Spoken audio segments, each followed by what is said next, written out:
Have you ever stopped to think about just how fast artificial intelligence is reshaping, well, everything? It really is something. It's truly leapt from this, sci-fi idea to a core strategic tool for businesses everywhere. Absolutely. So today we're doing a deep dive to really understand this transformation, its huge impact across industries, and maybe surprisingly, how fast it's all unfolding.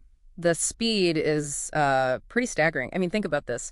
Generative AI use, it jumped from 55% to 75% in just 1 year, 2023 to 2024. Wow.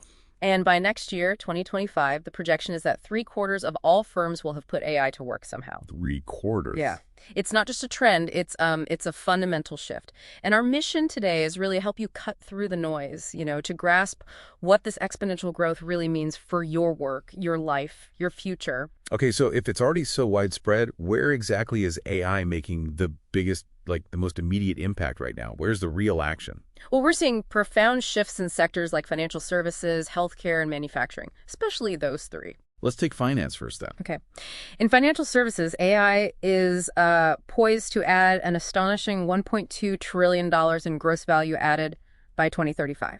Hold on, $1.2 trillion. Can you quickly unpack gross value added for us? What does that actually mean? Yeah, good question. GVA, it basically measures an industry's direct contribution to the economy. So it's a really strong indicator of economic impact. So that $1.2 trillion isn't just a number. It represents a fundamental re-engineering of how financial firms manage risk, moving from just reacting, Right. to predicting, using AI for preemptive defense against millions of cybersecurity alerts every day, and doing compliance checks super fast, things that used to take weeks. That's a huge shift. Okay, and what about healthcare? That's a field where, human judgment seems absolutely essential. Is AI replacing people or helping them? Definitely augmenting, helping. Think of AI co-pilots for doctors. Copilot. Yeah. They can listen in during patient consultations, transcribe the notes right there in real time. That significantly cuts down on physician burnout, lets doctors actually focus more on the patient. That makes a lot of sense. And it's also speeding up safer drug development and testing, shaving years off the old timelines. Okay, and manufacturing, often seen as maybe more traditional.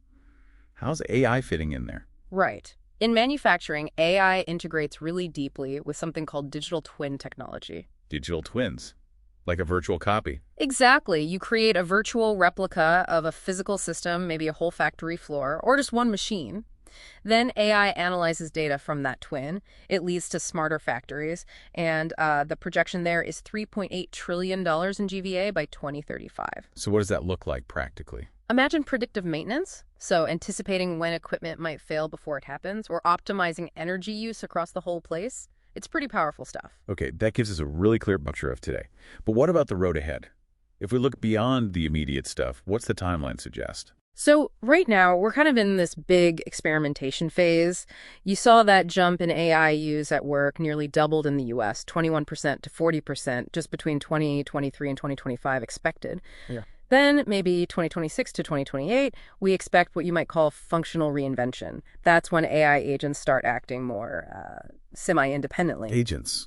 What do you mean by agents? Good point. We're talking about agentic AI. Yeah. Systems that can operate with some autonomy, they can make decisions, carry out complex multi-step tasks without needing constant human input. Okay, so handling things like booking travel, maybe? Exactly, or running basic marketing campaigns. We'll also likely see pilots of AI co-teachers in schools around then. Interesting. And longer term, what's full integration look like? By maybe 2029, 2030, this agentic AI will likely be mainstream. Think home AI concierges managing things for you, AI doing personal health monitoring, maybe even digital twins simulating your own financial decisions. Wow, simulating my decisions. Yeah, or trying out different life scenarios, that kind of thing.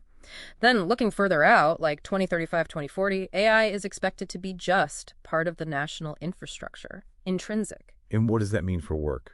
Well, human-only work might become much rarer. Or maybe it evolves into like a premium service. And in economies hit hard by automation, you'll definitely hear more serious talk about things like universal basic services or maybe even UBI pilots. That raises some huge questions, obviously. Yeah. Which brings us to the challenges. We can't talk about all this potential without facing the significant hurdles and risks, right? Precisely. You've got foundational issues like data quality, just getting good data, integrating AI with clunky old legacy systems. That's tough, and there's still a big shortage of people with the right skills. Right. And another big one, often overlooked, AI's energy use. It's substantial. Data centers running AI are projected to eat up maybe 3–4% of the world's electricity by 2026. 3 to 4%. That's huge. And what about the ethical side? Critical. Absolutely critical. Algorithmic bias, transparency, accountability.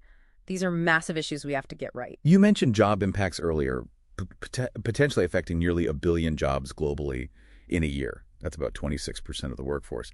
How do we even prepare for that? It's a core challenge, and the data suggests women might be more vulnerable just because of the types of roles they often hold. So what's the answer? Well, it forces us to ask really deep questions.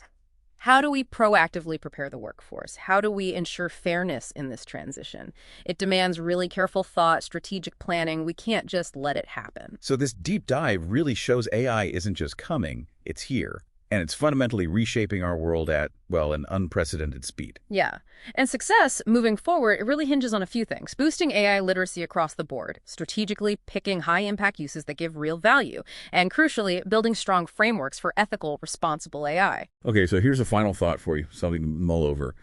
In a future where AI handles so much of the doing, what unique human qualities, creativity, empathy, critical thinking, maybe even just plain old curiosity, which of those will truly become the most valuable, and how will you focus on cultivating them?